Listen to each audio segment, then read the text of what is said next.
The Vanishing of Елена Кузнецова. In a small town in the middle of Russia, nestled between dense forests and fog-covered hills, the Kuznetsova family was living what many would call a typical, peaceful life. Елена Кузнецова, the daughter of the family, had just turned 18. Her bright, innocent eyes and constant smile made her a beloved figure in the community. But on the night of October 15, Елена vanished without a trace. It wasn't until the following morning that her parents noticed she was gone. Her room was untouched, her bed neatly made, and the door to her wardrobe slightly ajar, as though she had been preparing for the day ahead. But there were no signs of a struggle. No broken window, no forced entry into the house. It was as if she had simply walked out the door and disappeared. The police were called immediately, and a search began that lasted 4 days. They scoured the forests surrounding the town, but there were no clues, no evidence of Yelena's whereabouts. Her friends were questioned, but no one had seen or heard anything unusual. The only strange thing was that Yelena's phone, which she always kept close, was found a few kilometers from her home, discarded in a patch of tall grass. The screen was cracked, but there was no sign of any attempt to call or send messages. For weeks, the town was gripped with fear. Yelena's parents, desperate for answers, clung to hope, but with each passing day, that hope began to fade. Rumors spread, some suggesting she had run away, others whispering about darker, more sinister possibilities. Could someone have taken her? Could there be a killer among them? 2 months later, a breakthrough came. A local hunter, who was out in the forest checking HES traps, stumbled upon something that made HES blood run cold. A pile of clothing, scattered on the ground, half buried in leaves. It was Yelena's. Her jacket, her shoes, even her scarf were there. But there was no sign of her body. It was as if she had been stripped and left to die in the forest. The discovery sent shockwaves through the town. The police expanded their search, but the only thing they found was a single footprint, too faint to identify who it belonged to. It seemed as though Yelena had vanished from the face of the earth. Days turned into weeks, and still, there were no answers. The case grew colder, and the town began to move on, but Yelena's parents never gave up hope. 10. On the anniversary of her disappearance, a strong piece of evidence surfaced. A video surfaced on the internet, showing a woman who looked eerily like Yelena. The footage was grainy, taken from a hidden camera in a remote part of the forest. The woman was walking, her face pale, her eyes hollow, and she seemed to be following someone. The video was posted anonymously, and within hours, it was the talk of the town. Some believed it was a hoax, others were convinced it was Yelena. But the chilling reality was that the woman in the video was walking toward an abandoned cabin deep in the woods, the very same cabin that had once been the hideout of a notorious serial killer. The police were called again. They searched the cabin, but it was empty signs of Yelena, no signs of anyone at all. But the strange events didn't stop there. Over the next few weeks, several more disturbing videos appeared, each showing the same woman, always walking deeper into the woods, always heading toward that cabin. 10. One night, the town received an anonymous phone call. The voice on the other end was trembling, barely audible. "She's still out there," the caller whispered. "And you're all next." It was a warning, but no one knew who it was from, or what it meant. The town was once again plunged into fear and uncertainty. Had Yelena been taken by a killer who had been hiding in plain sight? Or was something even darker at play, something that the town was not ready to face? Theories ranged from the supernatural to the mundane. Some suggested Yelena had become a victim of an obsessive stalker. Others, more desperately, began to suspect that the cabin itself was cursed, that it was a place where people disappeared, never to return. But one thing was certain. Yelena Kuznetsova was not the first person to vanish in the area, and she wouldn't be the last. As the investigation into her disappearance continued, a chilling pattern began to emerge. There were whispers of other missing persons in the surrounding areas, cases that had been dismissed as simple accidents or runaways. But were they truly solved? Or were they part of something much darker, something that was just beginning to reveal itself? And so, the mystery of Yelena Kuznetsova's disappearance remained unsolved, a case that would haunt the town for years to come. But in the shadows, something was watching, waiting for the next victim, and the next. The murder of Viktor Shilov. It was a bitterly cold evening in Moscow when Viktor Shilov, a young and wealthy businessman, was found dead in his penthouse apartment. The scene was brutal. Viktor had been stabbed multiple times, with his body left in a pool of blood on the marble floor of his living room. The apartment was ransacked, but strangely, nothing of value had been stolen. It looked like a robbery gone wrong, but the police couldn't make sense of it. Why would a robber leave behind valuable items while focusing only on the murder? The investigation quickly revealed a series of strange details. Viktor had been receiving anonymous threats for weeks leading up to his death, though he had never taken them seriously. It also been involved in several high-profile business dealings, many of which had made him enemies, both in the corporate world and within the criminal underworld. But as the investigation progressed, it became clear that there was something more to Viktor's murder than a simple business dispute. The breakthrough came when Viktor's wife, Irina, was brought in for questioning. She appeared calm and collected, but there was something in her eyes, a hint of fear, or perhaps something darker. She claimed to have no idea who might have wanted Viktor dead, but a closer look at her alibi revealed a discrepancy.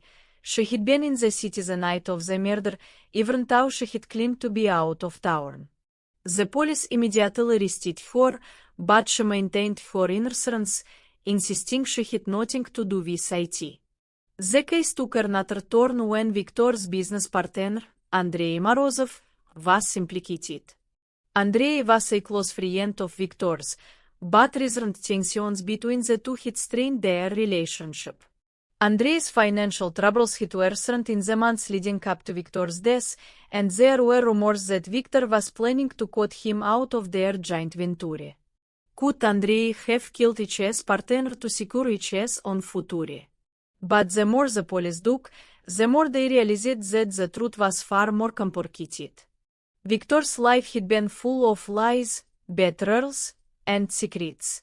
As they uncovered more of his dealings, they learned that he had been involved in money laundering, illegal arms sales, and even had ties to a notorious crime syndicate. But what really caught the investigators' attention was a series of encrypted messages found on Viktor's phone, sent from an unknown number. The messages were filled with cryptic phrases that suggested Viktor had been involved in something much bigger than anyone had realized.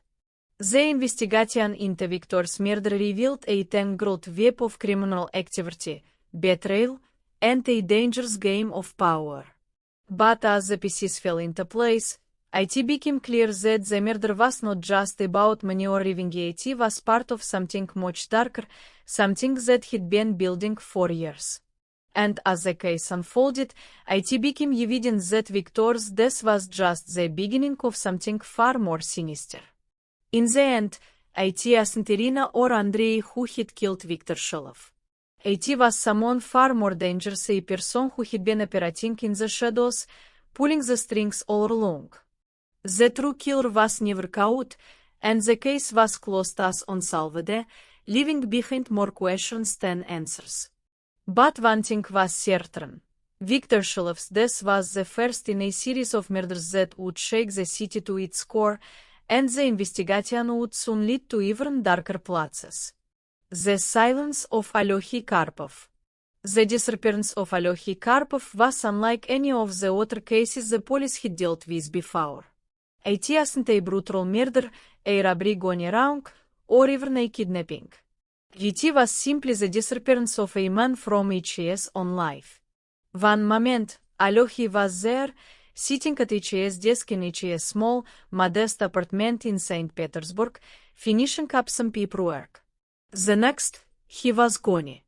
No trace. No clues. Not even a sign of a struggle. Alyoshy was an unremarkable man by most standards. He was 32 years old, worked as a low-level clerk in an obscure government office, and lived a solitary existence. But his only real joy was his work, which he took very seriously. His colleagues often described him as boring, predictable, and too reserved. He had no friends outside of the office, no family in the city. His parents lived in a distant village, and he seldom visited them. He was a man of routine, so much so that it was difficult to imagine him disappearing without a reason.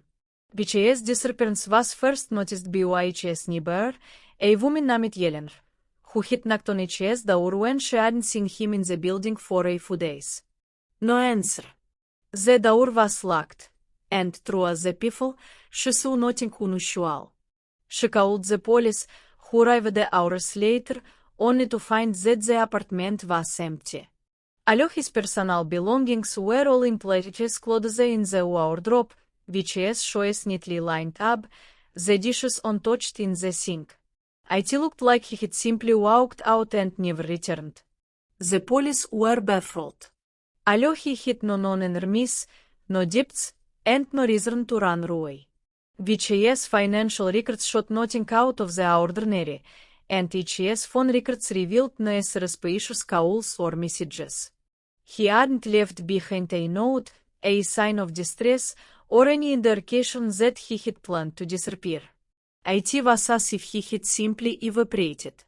The case grew colder with each passing day, and the initial hope of finding Alyoshy's life soon dwindled. But then, several weeks later, an anonymous letter arrived at the police station, postmarked from a small town several hundred kilometers away. The letter contained a chilling message: "I know where Alyoshy Karpov is. He's still alive. But you never find him." The letter was signed with a single letter, V. The message sent shivers through the investigators, but they had no leads to go on. There was no indication of who V might be, or how they knew anything about Alyoshy. The handwriting was clean and neat, but there were no fingerprints, no DNA traces, nothing that could be linked to anyone. The police were stumped. As time passed, new developments began to surface. The first was the discovery of a video, which was uploaded anonymously to a local news website. In the video, a man who looked very much like Alyoshy Karpov was shown standing in a dimly lit room, which is eyes wide with fear, which is body trembling. He didn't speak, but each eyes darted nervously from one side to the other, as though he was being watched. The video was grainy, poorly lit, but it was unmistakably him. The video was short, only a few seconds long, but it sent a jolt through the investigation. The police traced the IP address from which the video was uploaded, but it led to a dead end. The location was a public library in a small village, but no one in the library had seen anything suspicious. Whoever had sent the video was careful, deliberate. More disturbing videos followed. Each one showed Alyoshy, but in increasingly erratic and disturbing conditions. In one, he was locked in a cage, which is face gaunt and pale. In another, he was standing on the edge of a cliff, as though he had been forced to perform dangerous stunts. But there were no demands, no ransom, and no clear motive behind the videos. Ziti was astau someone was playing a cruel game.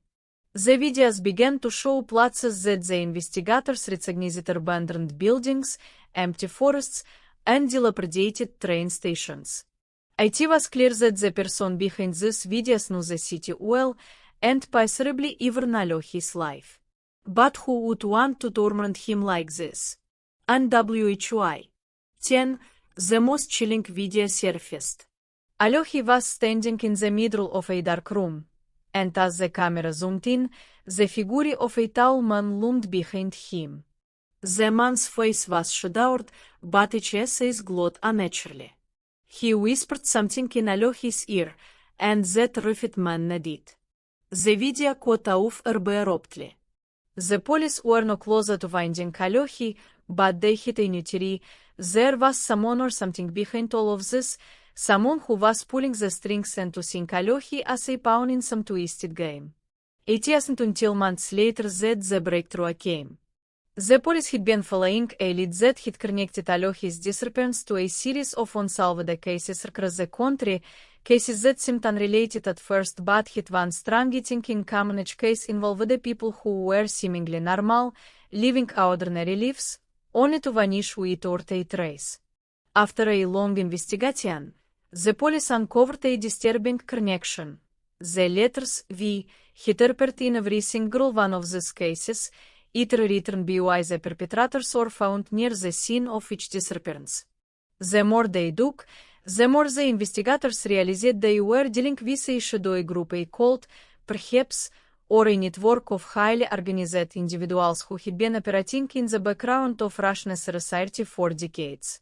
Their motives were unclear, but it was evident that they had the power to make people disappear without a trace, to control them, and to break their will. The police never did find Alohi Karpov. VHS case remained unsolved, but the fear it generated spread like wildfire.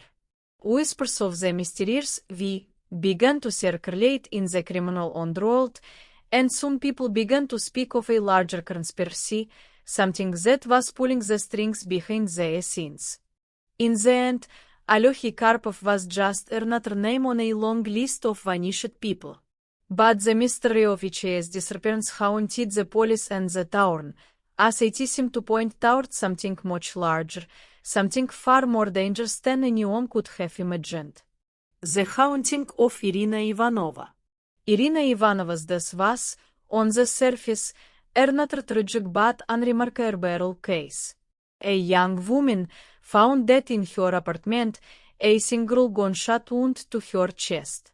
The apartment was locked from the inside, and there was no sign of forced entry.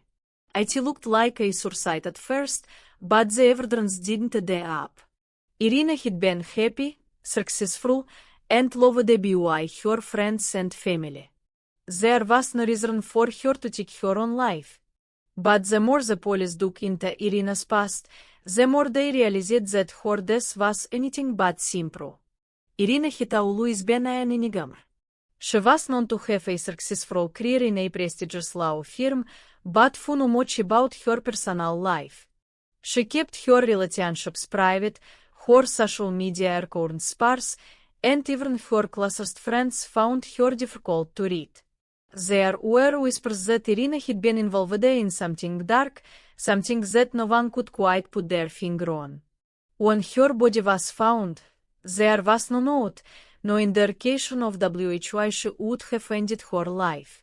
But what caught the investigators' attention was the strongest symbol that had been etched into the floor next to her body. It was a symbol that had been seen before, an ancient, cryptic design associated with a cult that had been operating in secret for years. And just like that, another thread of the web of mystery began to unravel. The cult and the whispering shadows. The symbol etched into the floor next to Irina Ivanova's body was no ordinary mark. It was a design that had appeared in a series of unrelated, unsolved cases over the past decade, cases that were dismissed by the authorities as coincidences or random acts of violence. But the investigators now began to see a chilling pattern emerge. The symbol was connected to a secretive group, A cult that had been active for years, operating from the shadows of Russian society. At first, they were nothing more than rumors, whispers from those who had seen something they shouldn't have, or heard things they couldn't understand. But as more of these symbols began to surface, it became clear that the cult was real. And they had a thriving agenda. Irina Ivanova's case was just the latest in a string of disappearances and deaths linked to the cult. They had targeted people like her, successful, intelligent, and with connections to the highest echelons of a society. Some of their victims were influential politicians, others were prominent business leaders.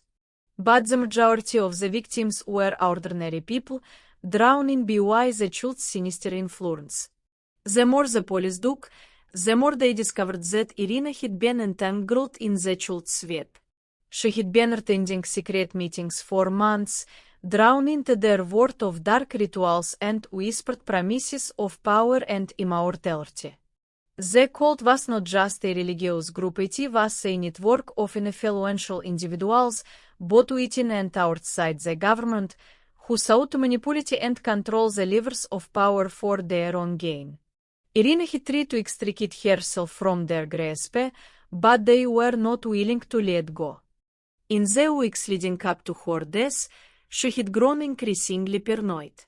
She had maintained to a close friend that she was being followed, that someone was watching her every move. She had started to believe that they were planning to kill her if she didn't comply with their demands. Her fears were not unfounded. She was silenced before she could pass a term. The autopsy revealed that Irina had not died from a gunshot wound alone. Her body showed signs of prolonged physical and psychological abuse, scars from past beatings, traces of drugs in her system, and signs of brainwashing. It was clear now that her death was not just a simple suicide or murder, it was a ritualistic sacrifice, carried out by the cult to silence her before she could reveal their secrets. But the investigation into Irina's death was only the beginning. The deeper the police delved into the cult, the more disturbing their findings became. They uncovered a network of high-ranking individuals who were part of the group, wealthy businessmen, military leaders, government officials, and even people within the police force itself. It seemed as though the cult had infiltrated every level of society, operating with impunity and pulling the strings behind the scenes. It isn't just about power and money, though. The cult's ultimate goal appeared to be far darker. According to the testimony of a former member who had managed to escape their influence, the group believed in an ancient prophecy that in order to gain ultimate power, they would need to make a series of human sacrifices, culminating in a final offering that would unlock a doorway to another realm. It was said that those who participated in the rituals would be granted eternal life and unimaginable power. Those who resisted would be silenced, erased from existence, like Irina. The police were no closer to finding the cult's leaders, but they had a name, a shadow, figure known only as the Whisperer. This figure was said to be the cult's mastermind, the one who orchestrated the killings and guided the rituals. No one had ever seen the Whisperer's face, but his influence was felt everywhere. It was said that his voice was like a haunting whisper in the minds of those who followed him, a voice that could bend the strongest will to which experiment. As the investigation continued, the police uncovered more horrifying details. The cult didn't just perform rituals in secret locations, they had established hidden underground chambers in various parts of the country. These chambers were equipped with surveillance systems, offering the cult leaders a way to monitor their followers, ensure obedience, and carry out their sacrifices without anyone noticing. One night, a break came when a former member of the cult, a man named Dmitry, turned himself in. He had been part of the group 4 years before he finally managed to escape. Dmitry was terrified, shaking uncontrollably as he told his story. He revealed the location of one of the underground chambers, a place hidden beneath an abandoned factory on the outskirts of Moscow. He also spoke of a final ritual, a blood sacrifice that would take place in the coming days. The cult had been waiting for the right moment to complete their plan, and they had already chosen their next victim. With Dmitri's information, the police organized a raid on the factory. The operation was risking on what they would find inside, or how far the cult's reach extended. They told effort to make a mistake. The police stormed the factory, breaching the gates and descending into the depths of the underground chamber. What they found was nothing short of terrifying. The chamber was a macabre sight: bloodstains on the floor, eerie symbols etched into the walls, and a group of hooded figures standing in a circle around a stone altar. At the center of the altar was a young woman, bound and gagged, her eyes wide with fear. The police moved quickly to free her, but they were too late. The cult members had already begun the ritual. The police fired, subduing the members, but the damage had already been done. The woman was dead before they could reach her.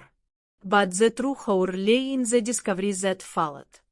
As they searched deeper into the chamber, they uncovered a collection of photographs, each one showing a different victim, people who had disappeared over the years, their faces marked with the same strange symbol seen at Irina Ivanova's death. Some of the victims were well-known, others had been forgotten by the public.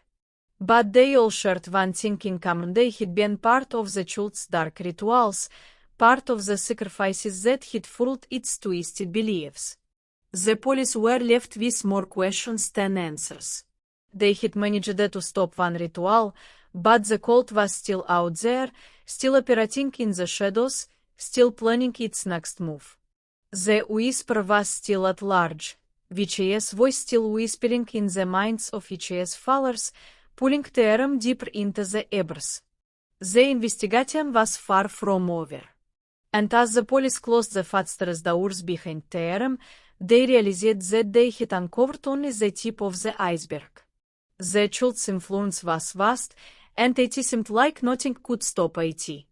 But they had one lead, one name that had been mentioned repeatedly by the cult members during the raid: the Silent Watcher. The name echoed in the minds of the investigators, a final, ominous warning. It wasn't just a cult. It was a network, an organized force that had infiltrated the highest levels of power. And the Silent Watcher was the key to everything. But who was the Silent Watch?